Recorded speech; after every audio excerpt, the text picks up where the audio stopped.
Hello everyone, welcome back to the channel. If you are new here, my name is ChimereNicole. Welcome. So today we're going to be discussing a topic that I have been talking quite a lot about recently, and it is femininity and what that means and how to discover your feminine energy and go from masculine energy to feminine energies. I'm going to give you some tips on how to do that.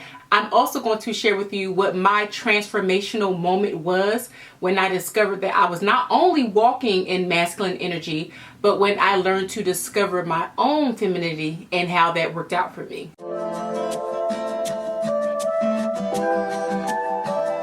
So the question you're probably going to ask yourself is, what exactly is feminine energy? What is femininity? So feminine energy and femininity are two separate things. So I'm going to talk about what being feminine is. Femininity is traditionally female characteristics that are associated with being a woman, such as nurturing for nurturing children, compassion, gentleness, softness, things of that nature. That's typically what we associate femininity to be.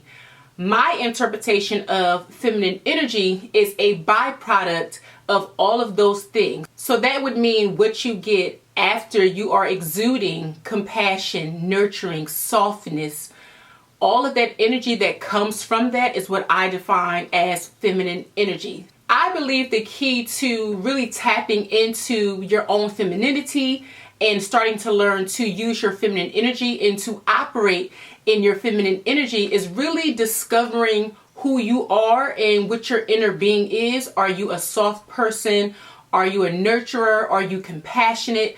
Most of us are, and it's really just learning to tap into that part of ourselves and allowing us to operate in those characteristics versus the more sometimes dominant characteristics such as, aggressiveness and assertiveness and things of that nature. I believe there's a time and a place for all of those things, and I am going to share with you my experience. So let me tell you this little story. A lot of times when people see a woman in business, they don't give us the respect that we are due. This is not always the case, but in my experience, I noticed that a lot of times men in business treat women in business a little bit differently. So over the years, I've learned to kind of mask who I am until they meet me in person. There was one time where I was looking for a retail location for my business, and I was scouting or cold calling online, sending emails out, sending in information requests. And the way in which I would actually type up these emails, I did it in a masculine energy. I wanted these people to think that I was a man looking for the property. And so when they would start to respond to me, I would be very direct, again, really operating in my masculine energy. I would say, I want this. I would like this. This is what I'm expecting. This is what I'm requiring. Like very, very assertive and strong. And again, this has worked really well with me in business. I didn't really see anything wrong with that. So as I'm sending out these emails, some of the emails I was getting back, they were just kind of like, no, no, no, no, no. And I was like, you know what? I'm still going to set up a few meetings just to see what happens.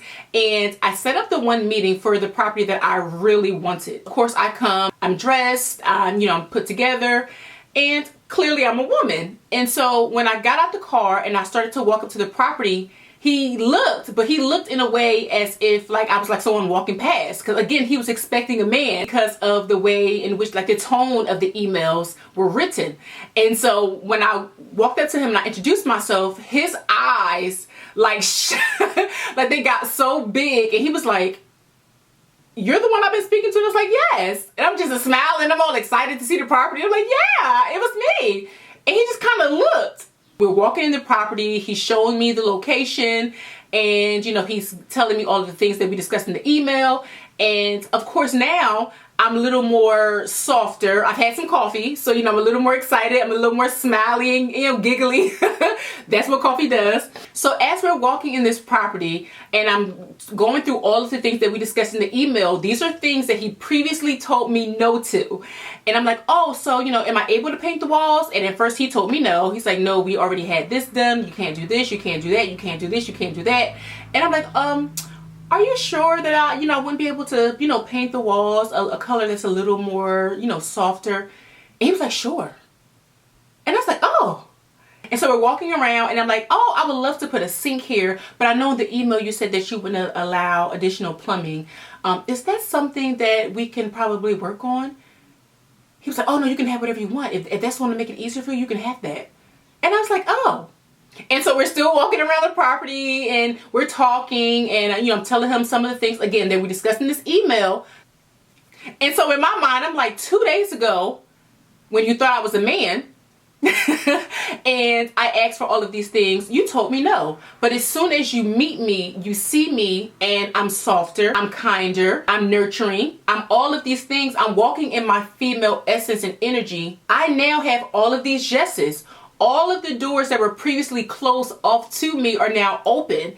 And I just thought about that for a second. I said, all of these years, I have been operating my businesses in such a assertive and domineering and aggressive way because I thought it was going to give me better results. And I realized with this instance that when I walked in my divine feminine energy and power, the doors that opened up to me superseded what I wanted. So just to wrap up the previous story, so I did wind up going with that location. I fell in love with it instantly.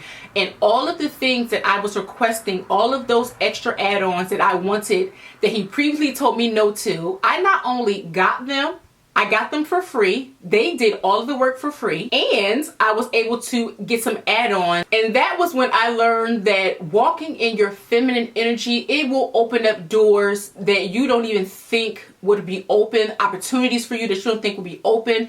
And this is all about tapping into who you naturally are and being authentically you. I want to talk about some ways that we can learn to tap into this feminine energy in ways that I have in my journey, and I'm going to be sharing those tips with you here today. Now, before we jump into these tips, I do want to preface this by saying being in your feminine energy is not about being performative. It's not about doing this and doing that and talking like this and wearing pink. I mean, those are all really great things. However, learning to tap into your feminine energy, again, is about learning to be more self-aware and learning who you are. And being performative is not going to get you the results because, as my grandmother used to say, no matter if you put lipstick, eyelashes, and a wig on a pig, it's still a pig. Yes, you can wear pink, you can wear diamonds, you can wear fur, you can have the best hair, you can do lashes, you can do all of the self-care that you want. However, if you do not do self-love, which means to tap in to your internal divine energy, everything else is going to be performative and it is not going to get you to where you want to be. So tip number 1 is, like I already discussed, learning what self-care is versus self-love.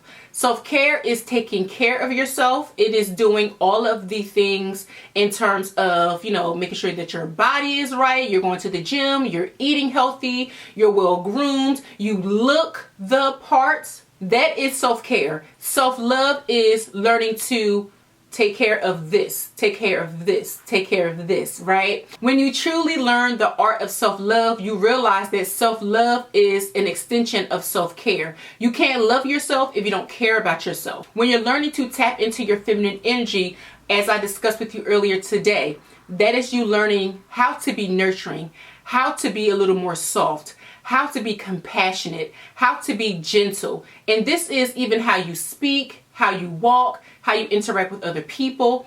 All of those things encompasses self-love. So learning yourself and learning what your triggers are, all of those things will help you start to nurture your spirit, which will also help to change your perspective, how you think and how you speak. Tip number 2 is learning to manage your emotions. Now, ladies, I know that there are times where we are tired, we're cranky, we're emotional, we're angry, we're frustrated, we're sad. But there is something to learning to manage those emotions, not to mask them. I'm truly an advocate for feeling what you need to feel, but I also believe that even in those emotions, not letting it change who you are and also not change how you treat other people. Again, this is what we talk about when we talk about compassion and empathy and softness. It's okay to be angry, but to operate in that anger all day, that's not a good look. And that is all about, again, learning who you are and learning to manage your emotions in a positive way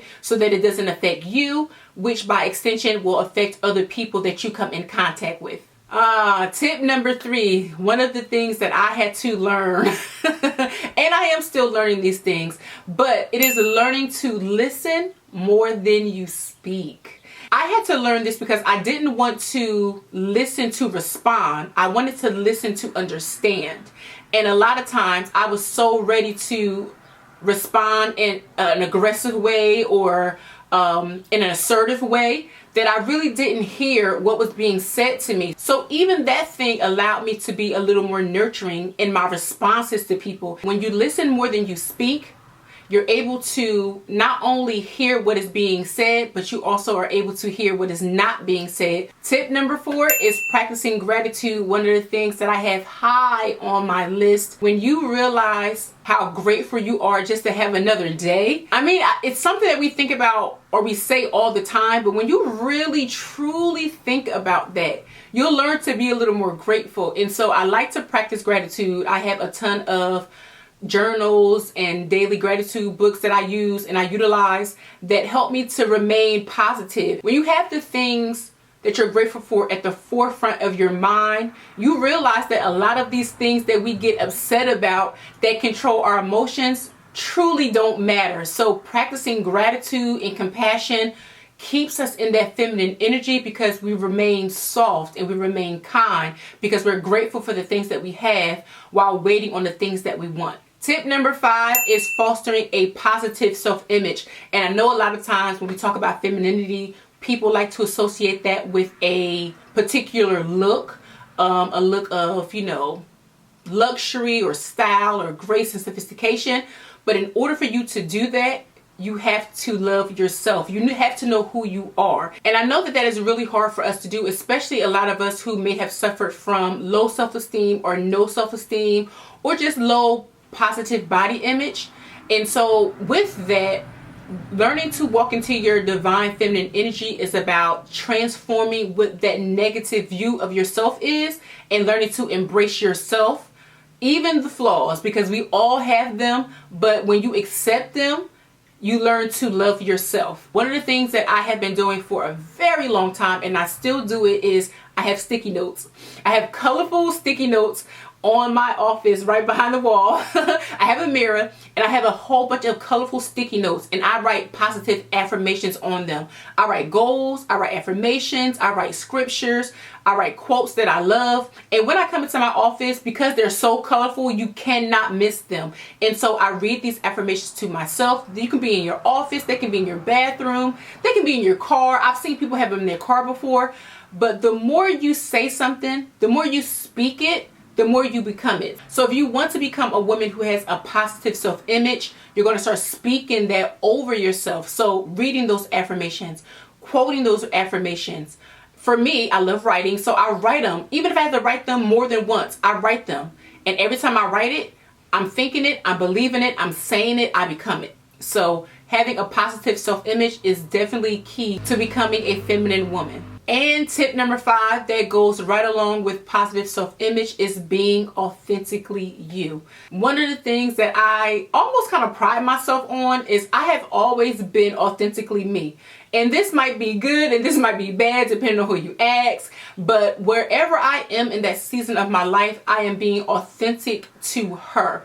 And as I take this journey of self-discovery and transformation like we all are taking, I've learned that no matter what season you're in, whether you are dealing with, heartbreak or depression or sadness or any of those things, showing up authentically you helps you to walk in that feminine energy. And knowing who you are is your greatest source of power. It truly is, because you cannot tap into that feminine energy which is in yourself if you don't know who you are. And you can't change unless you know who you are and what you want to become.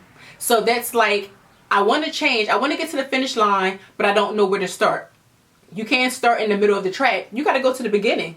You got to start where it says start, run that first 400 meters, and then you go around the track. But you can't start in the middle of the track, depending on what you're running, for my track girls out there. But you can't start in the middle of the track and expect for you to continue to run this race. You got to start at the beginning, get your sneakers tight, get into that starting block, and when the gun goes off, you have to start. So this is your official start to learn how to tap into your feminine energy. I am going to be making other videos subsequent to this to help us along on this journey. So I hope that this video was helpful for you guys. Please let me know by clicking the thumbs up. It really does help the channel. And sound off in the comments. Let me know what you have done to tap into your feminine energy. And if you have been on this journey for a long time, what are some things that you can share with the rest of us that are going to help us as we tap into our divine feminine energy? Thank you so much for watching. Don't forget to subscribe if you haven't done so already, and I will see you guys in the next video.